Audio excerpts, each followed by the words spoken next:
시흥 아파트 하락률 넘버 5 바로 시작하겠습니다. 오늘 영상의 기준은 예전처럼 매매가가 높은, 평당가가 높은 가격을 위주로 하지 않고 아파트 단지가 많은, 사람이 많이 모여 사는 단지 위주로 먼저 우선순위로 시세를 파악해 보도록 하겠습니다. 평당가라는 얘기는 한 평당 가격이 얼마냐. 30평이다. 30평이 1157만원이다. 그러면 약 3억 정도 된다고 보시면 되겠죠. 아파트 전체 평균 가격이기 때문에 편차가 상당히 많이 있을 수 있습니다. 이 점 감안해 주시고요. 정왕동에 위치한 대림 1단지 아파트, 오늘 방송은 84 타입의 이제 국민평형 아파트 위주로 알아보고 있고요. 그 다음에 세대수는 500세대 이상 되는 단지 중에서 가장 하락률이 높은 단지 위주로 알아보고 있습니다. 정왕동에선 대림 1단지인데요. 총 660세대의 21개 동을 가지고 있어요. 660세대의 21개 동이라면 동수가 생각보다 많죠. 최고층이 5층짜리도 있고 10층짜리도 있습니다. 5층짜리는 이제 엘리베이터가 없는 이제 예전에 지어진 아파트 모양이라 보시면 될 것 같아요. 총 주차 대수는 세대당 1.01대. 주차난이 안 봐도 좀 보이는 지역입니다.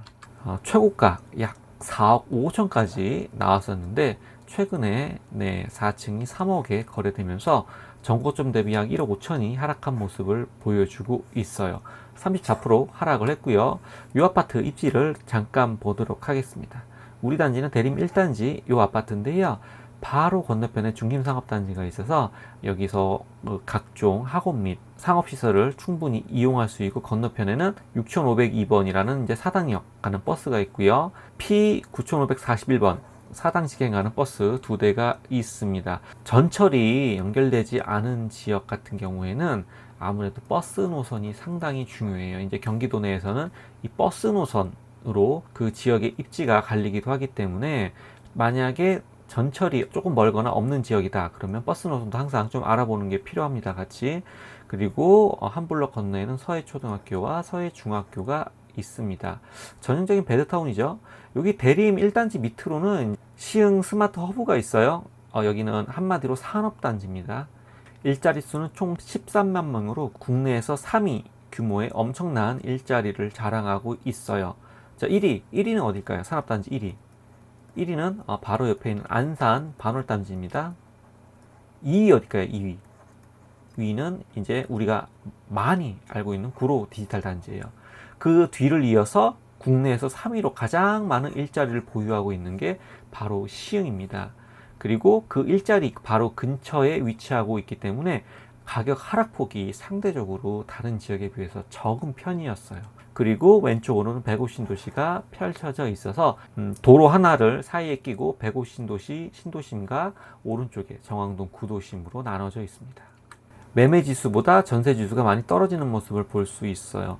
자, 전세가 먼저 떨어졌으니까 매매 지수도 따라올 수밖에 없는 입장입니다. 전세가는 거의 2020년 수준에 육박하게 따라왔지만 매매가는 아직 완전하게 따라오지 못한 모습을 보이고 있어요. 즉, 매매가가 하락할 여지가 좀 더 남았다라고 볼 수가 있습니다. 자, 두 번째로는 호반베르디움 더 레이크 보도록 하겠습니다. 2017년에 만들어진 신축 아파트입니다. 총 766세대 약 8개 동으로 이루어져 있고요. 호반건설에서 지어서 호반베르디움 명칭이 들어가 있습니다. 최고가는 약 8억 2천 찍었었는데요. 최저가는 약 4억 9천으로 전고점 대비 약 3억 3천 하락한 모습을 보여주고 있어요. 총 40%가 하락했습니다. 이 지역을 볼 때는 목감역을 띄워놓고 볼 수가 없습니다. 핵심 위치가 바로 목감역, 신안산선이죠. 목감역으로 이제 이루어져 있기 때문에 이 목감역 예정지까지 거리가 약 1.5km 떨어져 있어요. 도보로는 가기 조금 애매한 거리입니다. 우리 아파트 단지 호반 베르디움 더 레이크 이쪽에 있고요. 왼쪽으로는 4년초와 목감 1중이 예정돼 있습니다. 학교는 좀 가까운 편이죠. 전형적인 베드타운이죠. 일자리와는 좀 거리가 멀리 있지만 신축 아파트가 목감 지구에 생기면서 많은 아파트 단지들이 유입이 됐고, 그로 인해서 신축 아파트발로 가격대가 많이 상승한 지역이 바로 목감 지역이 아닌가 싶습니다. 물론 호재도 풍부하게 가지고 있어요. 이쪽에 보면 상업지구가 위치했는데요. 이 상업지구에 강남 직행이랑 사당으로 바로 가는 버스가 있기 때문에 교통편은 양호한 편이라고 볼 수가 있습니다. 자, 조남동 같은 경우도 마찬가지로 전반적으로 전세 시세가 매매가보다 더 꼬꾸라졌기 때문에 이 갭만큼 매매가가 따라올 가능성이 높고요. 전세가는 거의 이제 2020년 수준으로 회귀를 했다라고 볼 수 있지만 매매가는 아직까지도 조금 떨어질 여지를 전반적으로 많이 보여주고 있습니다. 다음은 시흥 은계 한양수자인 더 클래스 아파트를 보도록 하겠습니다. 외형은 굉장히 예뻐요. 외형은 굉장히 예쁘고 총 1090세대로 10개 동으로 이루어져 있습니다. 2018년에 건축된 신축 아파트고요. 시흥시 은행동에 위치해 있어요. 여기가 어디죠? 예, 은계지구가 있는 동이 은계동이죠. 8억 3,400에서 4억 9,500까지 약 전고점 대비 3.3억이 떨어진 모습을 볼 수가 있어요. 41% 하락한 모습을 보여주고 있습니다. 입지 잠깐 보도록 할게요. 우리 아파트 시흥은계 한양수자인 더 클래스 이쪽에 있어요. 이 주위를 둘러보더라도 전형적인 베드타운의 모습을 볼 수 있고 오른쪽은 이제 은빛초가 있고 왼쪽으로는 건바이초가 있습니다. 그 밑으로는 아직 지어지지 않았지만 중학교 부지가 위치해 있어요. 굉장히 살기는 좋아요. 초등학교를 가까이 두 군데나 끼고 있고 바로 위에는 항아리 상권. 이 상권이 굉장히 잘 될 수밖에 없는 위치인데 아파트 단지 1개, 2개, 3개, 4개 단지가 감싸고 있는 모습을 보여주고 있기 때문에 이 상권은 잘 될 수밖에 없는 상권입니다. 굉장히 잘 배치가 되어 있는데 이렇지 못한 상권도 굉장히 많아 있어요. 떼부자는 개인적으로 아파트 위주로 이제 투자를 하고 있지만 상권을 보는 것도 좀 많이 좋아하는 편이고 세 번째로 이제 토지에 관련된 호재를 보는 것도 굉장히 좋아합니다. 그래서 단순히 아파트가 가격이 어떻게 되고 있나 이런 모습만 보는 게 아니라 그 지역의 상권이 어떻게 형성되는지 그 다음에 토지의 호재 IC라든지 그 다음에 고속도로 그리고 전철, 지하철 그리고 대규모 산업단지와 택지개발지구 같은 게 들어오는 게 어떻게 들어오고 어떻게 발전되고 있는지 이런 모습도 우리가 입지 분석하면서 꾸준히 말씀을 드릴게요. 이렇게 항어리 상권 같은 경우에는 임대 시세가 굉장히 많이 비싸고 상권이 굉장히 활성화되어 있습니다. 그렇기 때문에 장사도 잘 되고 이쪽에 계신 분들이 이제 성공해서 나갈 확률이 높죠. 위쪽으로는 이제 시흥 IC가 위치해 있어요. 시흥 IC까지는 거리가 조금 있습니다. 그래서 시흥 은계 한양 수자인 같은 경우에는 대중교통이 좋다고 얘기할 수는 없어요. 그리고 시흥 IC까지도 거리가 멀고 이쪽에 왼쪽에 있는 신천역까지도 거리가 있기 때문에 아이를 키우기 좋은 조용한 동네 라는 느낌이 좀 강한 그런 입지라고 생각이 되고 있습니다. 자, 은행동도 마찬가지로 다른 시흥에 있는 지역과 비슷하게 매매가 대비 전세가가 확실하게 떨어지고 있는 모습을 보여주고 있습니다. 2020년 수준으로 전세가는 이미 회귀했는데 매매가는 아직 좀 내려올 여지가 남아 있다라고 보여지고 있어요. 네 번째로는 은계어반 리더스 아파트를 보도록 하겠습니다. 대여동에 위치해 있고요. 이미지는 되게 멋져요. 신세계건설에서 아파트를 짓는 거 되게 오랜만에 보는 것 같아요. 2019년 12월 달에 지어진 사용 승인이나 신축 아파트고 1198세대 대단지 아파트로 볼 수가 있습니다. 전고점 어디죠? 8억 2,500에서 4억 8,500까지 약 3억 4천 전고점 대비 떨어진 모습을 볼 수가 있습니다. 41% 하락을 했어요. 자, 입지 잠깐 보도록 하겠습니다. 입지는 굉장히 좋은 편이에요. 아까 우리가 같은 은계지구인 한양수자인과 비교해 봐서도 입지가 너무 좋은데 시흥계 어반 리더스 같은 경우에는 바로 왼쪽에 대여역이 위치해 있습니다.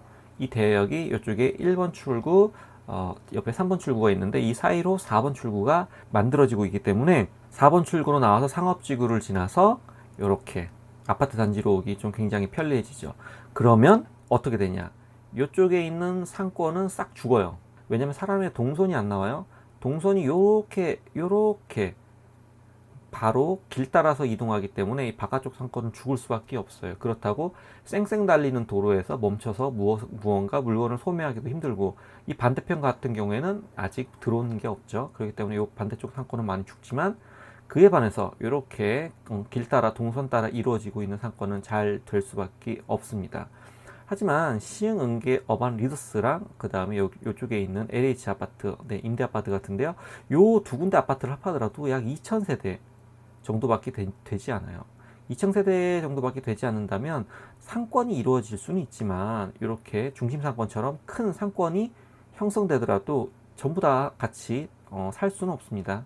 그렇기 때문에 이쪽에 공실은 굉장히 당분간 오래 유지될 것 같고요. 위쪽으로 보면 준주거 지역이 있어요. 이제 준주거 지역은 주거에 준하는 지역입니다. 일반적으로 상업지역으로 많이 활용되고 있지만 이 위치에 상업이 잘 될 수가 없죠. 그렇기 때문에 아직까지도 빈 땅이 좀 제법 많이 있고요. 공장이나 그 사업을 하시는 분들이 좀 많이 포진해 있는, 자족 기능에 있는 곳이 포진되어 있는 지역입니다. 그리고 왼쪽으로는 은계초등학교랑 그 옆으로는 은계중학교가 있어요. 하지만 아직 고등학교 부지랑 초등학교 부지는 좀 빈 상태로 남아 있습니다. 개인적으로 이 초등학교 부지는 OK 사인이 나기가 좀 많이 힘들지 않나 생각을 하고 있어요. 가까운 곳에 은계초등학교가 있고요. 그 와중에 이 초등학교는 결국에는 시흥 은계어반 리더스 단지에 있는 분이랑 여기 있는 LH 단지에 있는 사람들이 이 학교를 다녀야 되는데, 그러기에는 은계초등학교가 이미 있는 와중에 새로운 초등학교 부지는 조금 힘들지 않나 좀 생각을 하고 있습니다. 이쪽으로 아파트 단지에서 걸어 나와서 시흥 톨게이트 근처에서 사당 직행 버스가 이제 즉 2개나 있어요. 사당이 강남보다는 접근성이 좀 떨어지긴 하지만 대부분 사당을 통해서 강남을 가는 경기도권에 있는 아파트 단지들이 굉장히 많이 있습니다. 그리고 바로 위쪽에는 시흥 IC가 있기 때문에 차를 이용해서 이 아파트로 왔다 갔다 하시는 분들은 너무 많이 편하실 거예요. 우리의 서해선 위로 쭉쭉 올라가면 어디까지 올라가죠? 부천 종합운동장역까지 개발이 되게 돼 있습니다. 아직까지는 계획이지만 공사를 하고 있는 걸로 알고 있어요.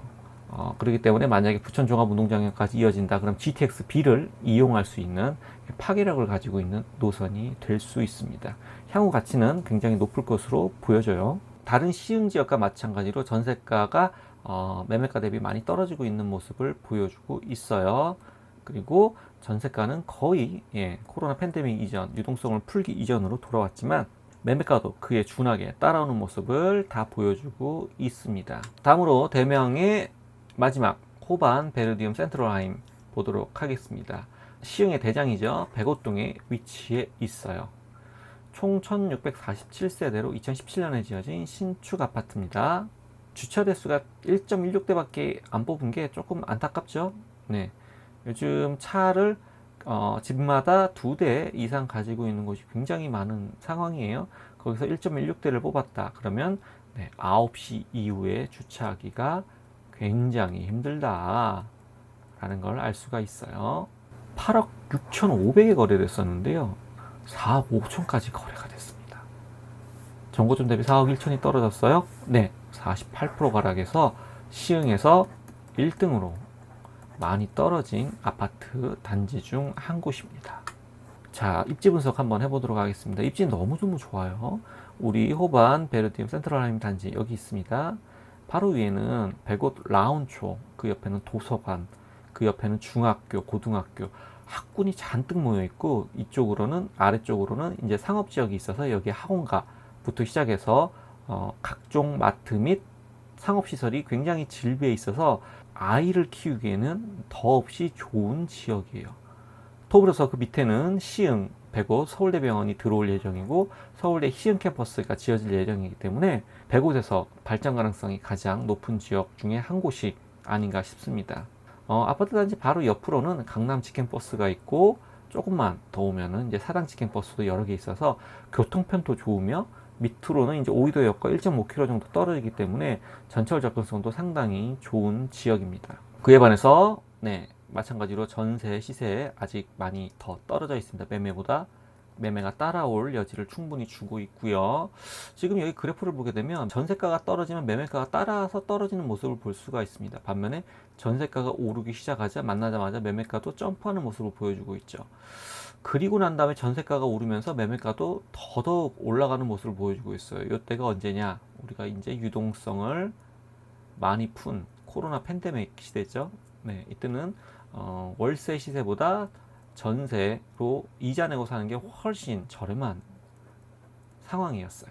만약에 자신의 능력이 2억 전세에 살 수밖에 없는 사람이지만 전세자금 대출 땡겨서 4억짜리 전세도 충분히 거주하면서 새 아파트 들어갈 수 있는 시기이기 때문에 누구나 좋아하는 상황이었어요. 하지만 금리가 높아지면서 결국은 그동안 유동성이 풀렸던 것을 회수하고 있습니다. 그 회수하는 시기에 지금 많은 분들이 힘들어하고 있죠. 시흥시 같은 경우에는 공급이 2017년부터 너무너무 많았어요. 2021년까지. 정말 힘든 시기였죠, 이때. 하지만 2021년 이후로 공급량은 거의 필요한 정도로 유지가 되다가 2024년 이후로는 공급량이 줄기 때문에 2024년에 전세를 맞춘다라는 생각으로 23년에 투자를 시작하더라도 크게 무리가 없을 지역이다. 떼부자는 개인적으로 생각을 하고 있습니다. 시행의 가능성이 그만큼 높고 공급이 부족한 만큼 전세 수요는 충분히 늘어날 가능성이 있다라고 떼부자는 생각을 하고 있어서 시흥을 경기도 내에서 지역 분석을 한 이유도 있습니다. 결론 내리겠습니다. 가장 많이 전국화 대비 하락한 지역은 호반베르디움 센트럴 하임 단지로 백오동에 위치해 있고요. 약 48%가 하락을 했습니다. 40% 이상 하락한 단지들이 많이 있어요. 그리고 시흥 같은 경우에는 신규 택지 개발 지역 위주로 큰 하락폭을 보여주고 있습니다. 일명 새 아파트가 가격이 많이 올라갔다가 한 번에 꼬꾸라지는 모습을 볼 수가 있어요. 분양받으신 분들은 뭐 크게 문제가 없어요. 아직까지도 버틸만 합니다. 하지만 꼭지에서 잡은 영끌에서 들어오신 분들 같은 경우에는 경매를 피하기가 많이 어려울 수도 있어요. 왜냐면 가격이 너무 떨어져 있기 때문에 은행 담보대출만큼 보다도 시세가 떨어지는 경우가 있기 때문에 그런 경우에는 정말 눈물을 머금고 매도도 생각해야 되는 상황이라고 떼부자는 보고 있습니다. 자, 지금의 하락 기운, 경기 외곽 지역부터 빠르게 움직이면서 중심지도 하락을 하고 있는 상황이에요. 하지만 시흥에서도 우리 아까 시화단지, 시화단지 같은 경우에는 대형 산업단지 위주로 그쪽에 거주지는 하락폭이 적은 편입니다. 왜냐하면 일자리가 풍부하기 때문에 언제든지 사람이 올 수 있는 수요가 있는 지역이에요. 일자리가 많은 지역은 가격이 크게 조정되기가 어렵습니다. 그리고 실수요 이사는 지금은 너무너무 좋은 타이밍이에요. 투자자가 아닌 사람, 물론 지금 이사하는 거 말도 안 되는 상황일 수 있어요. 하지만 이걸 기회로 삼아서 더욱더 좋은 입지를 저렴한 비용으로 장만할 수 있는 것, 투자 마인드가 있다면 할 수 있는 부분이라 생각을 하고요. 현재는 금리 인하가 당분간 어렵습니다. 왜냐하면 미국 취업률이 사상 최대로 좋은 상황이라고 해요. 미국 취업률이 좋은 게 금리 인하랑 무슨 상관이냐? 미국은 취업률이 안 좋아지기를 바라고 있어요. 그런 혼동 상황이 왔을 때 기업들을 저렴한 가격에 매입하고 부동산을 저렴한 가격에 매입할 수 있는 찬스를 원하고 있습니다. 하지만 미국의 취업률이 높아진 상황에서 뭐 이제 유튜브나 이런 데서 보면 광고 사직 영상, 구글에서 뭐 광고 사직 당하고 잘린 영상 뭐 이런 영상 많이 올라오는데 그분들 영상을 꾸준히 보다 보면 이제 뒷부분에는 다른 회사 취직했어요 라는 영상이 뜨는 경우를 많이 봐요. 왜냐면 그만큼 미국에는 현재 일자리가 풍부하기 때문에 그로 인해서 웬만한 금리가 올라간다고 하더라도 버틸 수 있는 사람들이 많이 있습니다. 금리 인하는 당분간 어렵고 더 이상 올리지는 못하더라도 고점으로 오래 유지할 가능성이 높아요. 그러면 우리나라 금리는 어떻게 될까요? 그 부분은 이제 투자자라면 꾸준히 관심을 가지고 계속 봐야 되는 부분이라 생각을 하고 우리 떼부자 부동산 유튜브 채널에서 같이 꾸준히 공부를 하면서 하락장에서 좋은 매물을 잡을 수 있을 때까지 서로 같이 응원하면서 공부하는 채널이 됐으면 좋겠습니다. 내용이 도움이 되셨으면 좋아요, 구독, 알림 설정 부탁드리겠습니다. 채널을 유지하는 힘이에요. 고맙습니다.